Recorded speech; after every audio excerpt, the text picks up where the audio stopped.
Hey everybody, for the Climate Discussion Nexus, I'm John Robson, bringing you the latest readout video from our free Wednesday Wake Up email newsletter, to which you should subscribe, and also a big howdy to the folks in Dallas, who have made that city number 17 on our all-time list of views by city. Also, hello from the cat, and please get off my keyboard.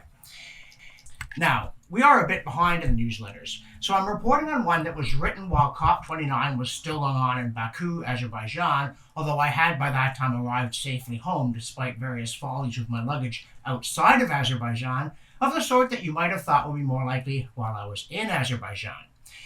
Still, although the conference was still going on, our newsletter began by declaring it a failure and saying, yes, we did tell you so going in. And the reason why is that they've been holding these things obviously for 29 years now. That's why it's COP29. But a couple of years ago, they gave up on limiting greenhouse gas emissions, which had kind of seemed to be the whole purpose of it.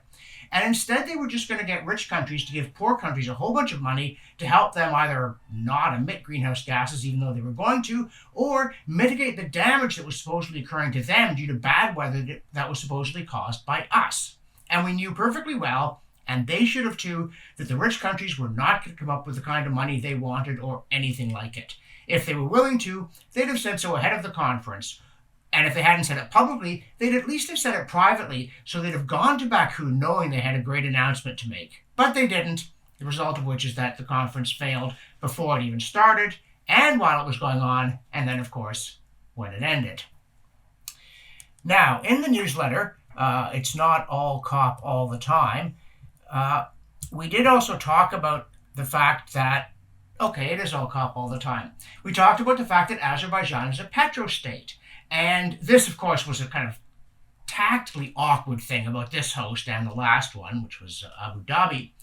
But it was also awkward intellectually because the fact of the matter is that Azerbaijan, and let's be fair to the place, doesn't have a whole lot going for it. Not in terms of its history, which has seen one band of marauders come tromping through after another, some that you've heard of, like Tamerlane, and some that you haven't, like Qajar, Iran, and one that you certainly had, the Soviet Union. So, amidst all their lack of resources and difficult history, they've got one thing going for them, and that's oil.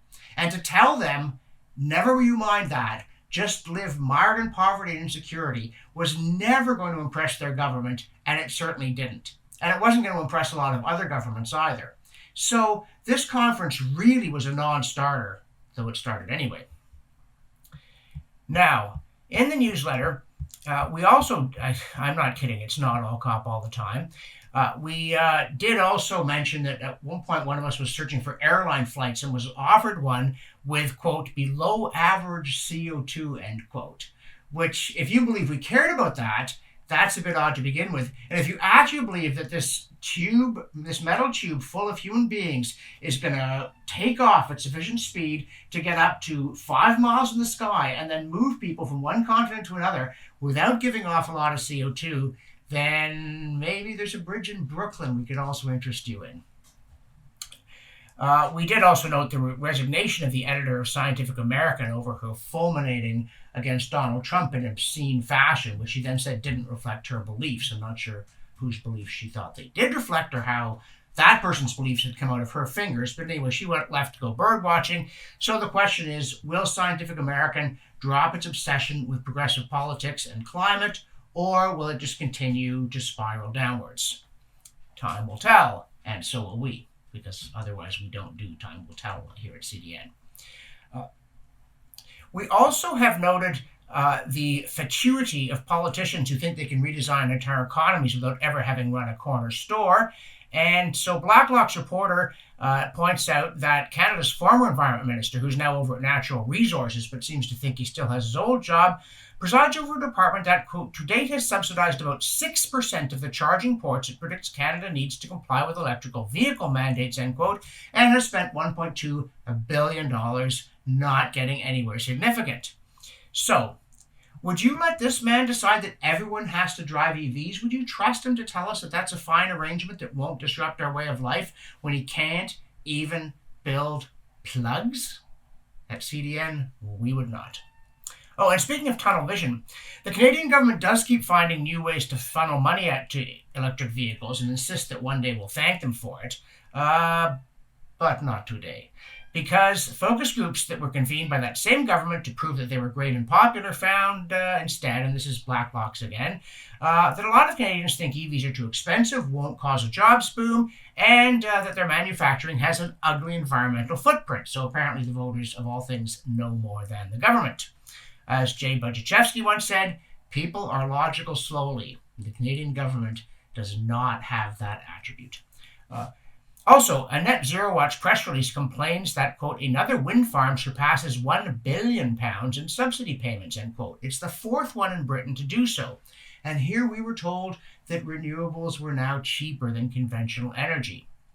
But think also of what else might have been done with that money in all kinds of areas, including the fact that the British government has just cut fuel subsidies for the poor during the winter. That £1 billion would have kept a lot of people comfortable, even if the government had already made it necessary for them to get a subsidy so they won't freeze. And another thing, climate alarmists frequently suggest that those of us who are skeptical of orthodoxy are in it for the money, that we are venal liars. Thank you very much. And they also frequently imply that we are getting enormous quantities of it from big oil or some other source like more big oil.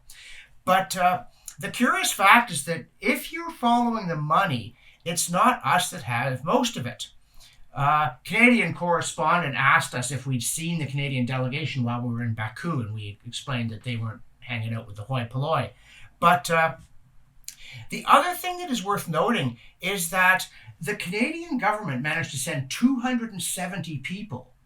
I promise you, CDN didn't have the cash to fly 270 people to Azerbaijan. And when our environment minister did flit in, make an announcement and flit back out again, his announcement was that he was giving over $1 billion to something that will fix the weather. Once again, if only we had $1 billion, never mind so much money that we could toss billions around as though it was chump change. And what else have we got here? Oh yeah, Deutschland unter Wasser, with apologies to those people who think my German pronunciation is bad as it is. Because the delegates gathered at COP29 are being confronted with an inability to carry out what they say must be done. And this is really kind of embarrassing. But it's not just them, right? If that were true, we could just get other delegates. They're confronted with countries that have really tried to implement the Green Dream and had it go terribly wrong. And none of them is more dramatic than Germany with its fabled Energiewende, which at one time was meant to be the lodestar for all of us. But the simple fact of the matter is that go woke, go broke isn't just for companies anymore. It works for G7 economies, and the Germans have proved it when it comes to climate policy. And a small glimmer of hope here. Gavin Schmidt, he's a leading government climate alarmist, and he goes by Climate of Gavin on X. But he has just made the admission of Gavin in the New York Times, along with another of his fellow true believers, that's Zeke Housefather. They have said the science is not settled. Gosh, really? Why didn't someone tell us? Oh, wait. We did.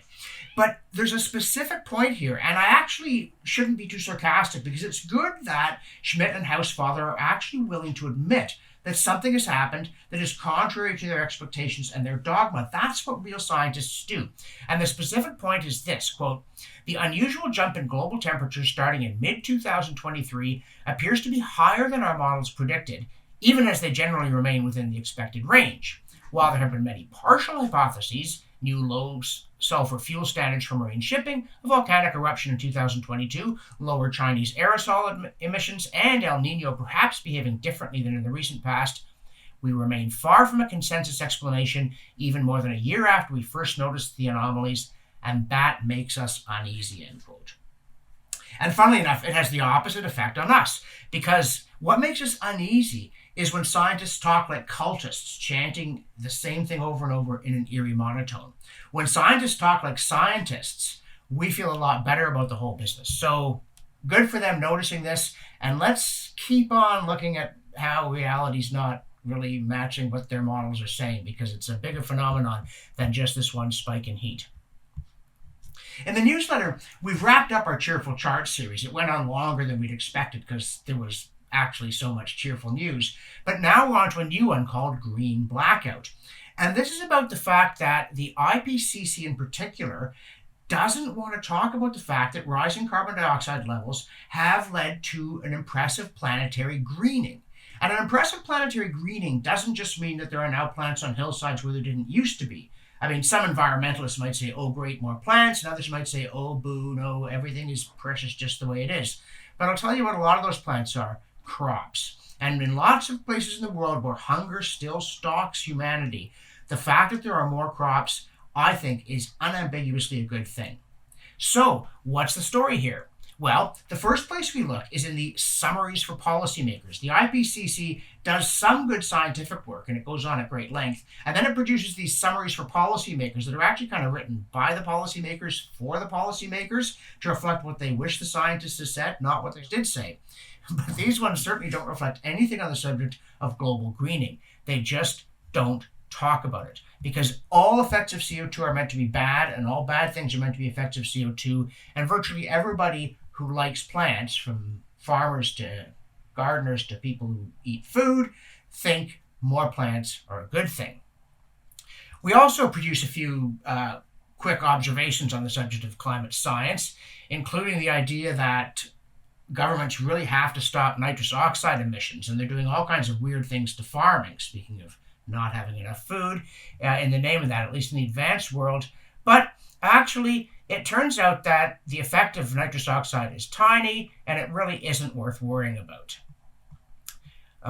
We also note that a Dutch Court of Appeals has overturned a lower court decision that ordered Shell to cut its emissions by 45%. And we can't help thinking, when governments tell oil companies stop selling oil, it would be an interesting demonstration, sort of a pilot project, if they just stopped selling oil in that country and saw how it went. However that may be, this was a piece of lawfare that we're glad to see has, at least for now, been deflected. We also note that Kenneth Richard over at No Trick Zone talks about a new paper by a Greek hydrologist who actually once again managed to show that if you don't take the dogmatic view in your programming that CO2 causes warming, human contribution to the overall greenhouse effect is actually negligible. So there's all kinds of science out there that dissents from the dogmatic orthodoxy. And it really is important that everybody who's at all interested in the subject give it a fair hearing. And finally, Tony Heller over at RealClimateScience.com. And Heller is just marvelous at going through the archives and finding, among other things, proof that the weather's always been terrible. Found a historical write-up of a terrible storm that hit the Great Lakes in November of 1835. Yes, 1835, before we had climate. Sank 19 ships, killed 254 sailors. And had world weather attribution been around at the time, you can bet that their method would have said, that's because of human CO2, because their method pretty much always says that. Finally, from the CO2science.org archive, as we customarily wrap up our newsletter, we have a study on garden beans. Now, perhaps not everybody's favorite vegetable, but nevertheless, there it sits, Phaseolus vulgaris L. And a number of experiments have shown that, yes, more CO2 makes it go better, just as you'd expect once you figured out that it is a plant. So, for the Climate Discussion Nexus, I'm John Robson, and I'm back from Baku saying, told you so, wasn't worth it. Though it was worth going to see. And thank you to all those again who helped make it possible for us to do that.